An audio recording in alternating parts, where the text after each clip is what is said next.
नमस्कार दोस्तों, स्वागत है आप सभी का आज की हमारे इस कक्षा में।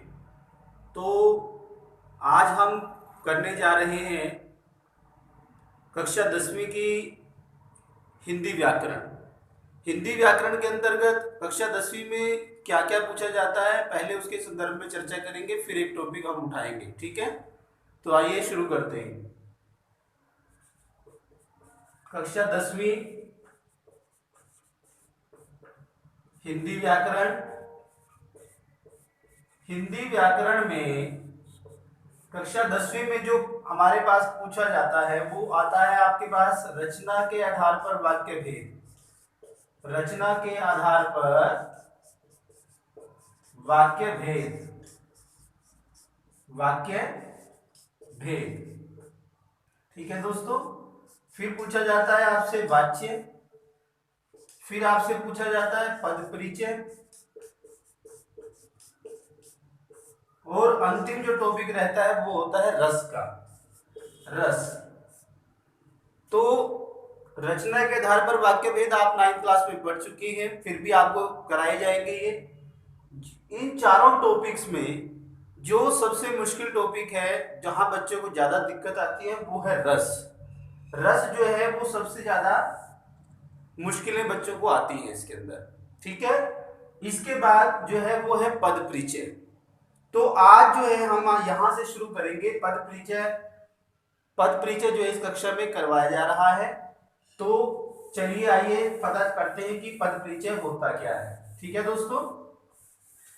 पद परिचय। अब पद और परिचय दो चीज हैं, दो शब्द लिखे हुए हैं हमारे पास, पद और परिचय। सबसे पहले तो आपको पद के बारे में बोध होना जरूरी है। पद पद कहते किसे हैं, पद होता क्या है, जब तक आपको ये नहीं पता होगा परिचय तो बाद की बातें हैं। ठीक है। तो पद क्या होता है, पद की परिभाषा क्या है। पद को समझने के लिए, यदि पद को अच्छे से समझना हो आपको, तो हम क्या करते हैं, पहले शब्द को समझते हैं। शब्द क्या होता है, शब्द की परिभाषा सबको सबको पता होगी।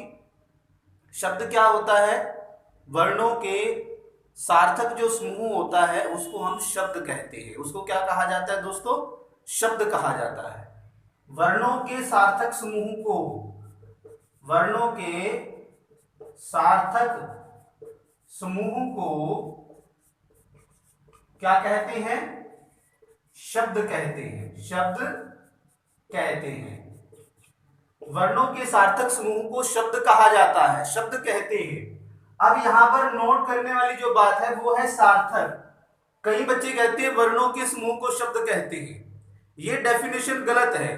कुछ टीचर के मुंह से भी ऐसा निकल जाता है कि वर्णों के समूह को शब्द कहते हैं। वर्णों का समूह तो कोई भी हो सकता है, लेकिन शब्द कब बनता है, जब वह सार्थक होता है, जब उसका कोई अर्थ होता है, जब उसका कोई निश्चित अर्थ निकल करके आए, तभी वो जो है शब्द की परिभाषा को परिपूर्ण करने में सक्षम होता है। ठीक है। अब आता है पद, जिसकी हम आज जो है चर्चा करने जा रही है। पद। पद क्या होता है, पद की परिभाषा हो जाएगी जब शब्द को व्याकरणिक नियमों में बांधकर, नियमों में बांधकर वाक्य में प्रयोग करते हैं, वाक्य में प्रयोग करते हैं, तो फिर क्या कहलाता है, वो पद कहलाता है। जब शब्द को हम व्याकरण के नियमों में बांध देते हैं दोस्तों, जब वह व्याकरण के नियमों में पूरी तरह बंध जाता है और उसको व्याकरण के नियमों में बांधकर हम जब उसको वाक्य में प्रयोग करते हैं, तो वो क्या कहलाता है, पद कहलाता है। तब वह शब्द नहीं रहता है। ठीक है। इसका अनुमान आप इससे लगा सकते हैं, जितने भी आपने सेंटेंसेस पढ़े, जितने भी आपने वाक्य देखे, पढ़े, बोले, उन वाक्यों में जितने भी शब्दों का प्रयोग किया वो सारे के सारे क्या है, पद है। वो सारे के सारे क्या है दोस्तों, पद है। जैसे हम लिखते हैं कमल बाजार। ठीक है। यहां पे लिख रहे हैं जा रहा है। अब हमने इनको अलग अलग लिख दिया। अब कमल अलग हो गया, बाजार अलग हो गया, जा अलग हो गया, रहा अलग हो गया, या जा रहा है ये अलग हो गया, ठीक है। अब ये क्या है, ये शब्द है, किंतु हमने इसको क्या कर दिया, वाक्य में प्रयोग करेंगे। पद कैसे बन जाएंगे, कमल बाजार जा रहा है, कमल बाजार जा रहा है। अब यही शब्द हमने यहां से उठाए, यहां पर प्रयोग कर दिए, ये उठाया यहां पर प्रयोग कर दिया, ये उठाए यहां पर हमने प्रयोग कर दिए। तो अब ये क्या बन जाते हैं, हमारे पद बन जाते हैं। अब ये सेंटेंस के अंदर हमने इनका प्रयोग कर दिया, तो ये क्या कहलाता है दोस्तों, पद कहलाता है, ठीक है। नेक्स्ट आता है हमारे पास परिचय। पद परिचय हम बात कर रहे थे, पद हमारे पास हो गया परिचय। परिचय क्या होता है, इंट्रोडक्शन देना, ठीक है ना। अब परिचय दोस्तों हम कब देते हैं, जब हमें सामने वाले के बारे में पता हो, जब हमने हमारे पास सामने वाले की सही जानकारी हो, तभी हम जो है किसी के दूसरे के सामने इंट्रोड्यूस कर सकते हैं, उस व्यक्ति को इंट्रोड्यूस कर सकते हैं। यदि हमारे पास कोई जानकारी उपलब्ध ना हो, फिर ऐसी स्थिति में हम उसका परिचय नहीं दे सकते। वही बात यहां पर है, पद परिचय आपने देना है तो पद का बोध होना अनिवार्य है, पद की स्थिति के बारे में जानकारी होना आपके पास लाजमी है, तभी जाकर के जो है आप उसका परिचय दे सकते हैं। यदि आपके पास उसकी जानकारी नहीं है तो आप उसका परिचय नहीं दे सकते हैं, ठीक है दोस्तों। तो पद परिचय देने के लिए किन किन चीजों की आवश्यकता होती है, क्या क्या जानकारी है जो आपको पता होना चाहिए। पद परिचय देने के लिए कौन सी ऐसी बातें हैं, कौन सी ऐसी चीज है जो आपको पता होनी चाहिए, तभी आप उसका पद परिचय दे सकते हैं, ठीक है। सबसे पहले आता है संख्या। आपको संख्या के बारे में पता हो, और संख्या के भेद, संख्या के भेद। दूसरा आता है हमारे पास सर्वनाम, सर्वनाम के भेद, सर्वनाम के भेद, ये आपको पता होना चाहिए। तीसरा हमारे पास आता है विशेषण, विशेषण के भेद, विशेषण के भेद। नेक्स्ट आता है आपके पास क्रिया, क्रिया, क्रिया के भेद, क्रिया के भेद। नेक्स्ट आता है आपके पास अव्यय, ठीक है। नेक्स्ट आता है आपके पास लिंग, इसके भेद। नेक्स्ट आता है आपके पास, नेक्स्ट आता है आपके पास वचन, ठीक है। तो ये आपके पास 7 पॉइंट हैं, 7 पॉइंट है दोस्तों, ध्यान से सुनना और समझना। सबसे पहला आपको पता होना चाहिए संख्या, संख्या पता है तो उसका भेद भी पता होना चाहिए, संख्या और संख्या के भेद। सर्वनाम, सर्वनाम के भेद। तीसरे नंबर पर है विशेषण, विशेषण के भेद। चौथे नंबर पर क्रिया, क्रिया के भेद। 5वें नंबर पर आपके पास आता है अव्यय, जिनको हम अविकारी शब्द भी कहते हैं, इनके बारे में भी आपको जानकारी होना बहुत जरूरी है। नेक्स्ट आता है आपके पास लिंग, लिंग के भेद। और 7वां आपके पास आता है वचन और वचन के भेद, ठीक है। अब इसमें आसान क्या है, इसमें आप वचन 7वें से शुरू करते हैं। वचन आसान है, वचन सबको पता है। हिंदी में हमारे पास 2 प्रकार के वचन होते हैं, एक वचन, बहुवचन, सबको पता है इसके बारे में। नेक्स्ट लिंग, लिंग की यदि बात करें तो हिंदी में हमारे पास 2 लिंग होते हैं, पुल्लिंग और स्त्रीलिंग, इसके बारे में भी सबको पता है। तो लिंग की पहचान करने में और वचन की पहचान करने में आपको किसी प्रकार की कोई समस्या नहीं आएगी, लेकिन फिर भी आपको हम कराएंगे जब इस टॉपिक पे, जब इस पॉइंट पे हम आएंगे, ठीक है। अब चलते हैं आगे। सबसे पहले आपको संज्ञा, संज्ञा के भेद पता होना चाहिए। चलिए एक एग्जांपल लेते हैं, एग्जांपल की दृष्टि से ज्यादा अच्छे से समझ आएगा।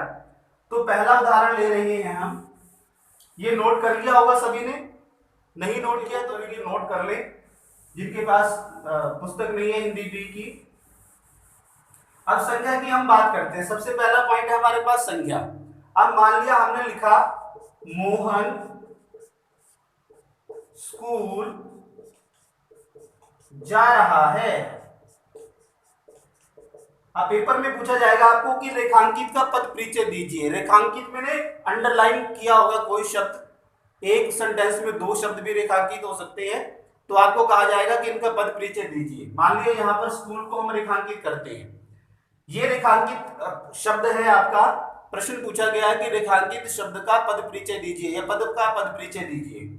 तो हमारे पास स्कूल है, सबसे पहले हम स्कूल लिखेंगे, इज इक्वल टू स्कूल है क्या, स्कूल क्या है, संज्ञा है, सर्वनाम है, विशेषण है, क्रिया है। संज्ञा से आप शुरू होंगे, संज्ञा है, संज्ञा है तो ठीक है, नहीं तो छोड़ दो। सर्वनाम है, सर्वनाम है तो ठीक है, नहीं तो आगे बढ़ो।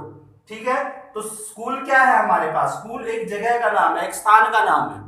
तो जिस शब्द से हमें किसी वस्तु, किसी स्थान आदि के नाम का बोध हो, उसे क्या कहते हैं, संख्या कहते हैं। तो ये संख्या होगी हमारे पास। ठीक है, ये क्या होगी हमारे पास, संख्या। अब किसी विशेष व्यक्ति विशेष स्थान हो गया तो कौन सी संख्या हो जाएगी, व्यक्तिवाचक संज्ञा। कौन सी संज्ञा हो गई, व्यक्तिवाचक संज्ञा। अब हमने इसका भेद भी लिख दिया। ठीक है, अब आइए इसका लिंग वचन सबका बताना है आपने। ठीक है, लिंग वचन सबका रहेगा। अब स्कूल किस में आता है, स्कूल किस में आता है, इसका पुल्लिंग है या स्त्रीलिंग है, स्कूल, स्कूल किस में आएगा दोस्तों, पुल्लिंग में। किस में आ जाएगा, पुल्लिंग में। स्कूल एक वचन है, बहुवचन है, एक वचन है। तो ये क्या हो गया हमारे पास, ये क्या हो जाता है हमारे पास, हमने इसका पद परिचय दे दिया है, किसका, स्कूल का। तो ये सेंटेंस के अंदर, इस वाक्य में स्कूल की स्थिति ये है, स्कूल क्या है, संज्ञा है, व्यक्तिवाचक संज्ञा है, पुल्लिंग है और एक वचन है। ठीक है दोस्तों, इसी प्रकार से संज्ञा के भेद आपको सारे पता होना चाहिए, संज्ञा के कौन कौन से भेद है, संज्ञा की परिभाषा क्या है।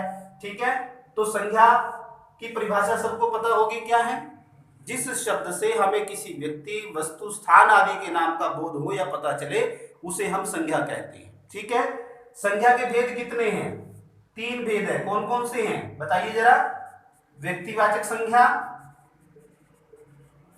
जातिवाचक संज्ञा और भाववाचक संज्ञा, भाववाचक संज्ञा। ठीक है, अब जातिवाचक के भी आगे दो भेद है हमारे पास, जातिवाचक के भी आगे दो भेद है। कौन कौन से हैं, द्रव्यवाचक संज्ञा, द्रव्यवाचक, और दूसरी कौन सी हो गई, समूहवाचक। ठीक है, द्रव्यवाचक और समूहवाचक। तो ये संज्ञा, संज्ञा के भेद भी आपको पता होना चाहिए। तो पहला हमारा टॉपिक था संज्ञा, पद परिचय के बारे में हमने बात की। तो पद परिचय को समझने के लिए इन सब पॉइंट्स को आपको ध्यान रखना होगा, समझना होगा, पढ़ना होगा। अब जितने भी उदाहरण आपको संख्या के नजर आए आपकी पाठ्य पुस्तक में, आप उनको करें, प्रैक्टिस से ही आप ज्यादा अच्छे से कर पाएंगे। नेक्स्ट क्लास में हम नेक्स्ट टॉपिक करेंगे। आज के लिए इतना ही, बहुत बहुत धन्यवाद।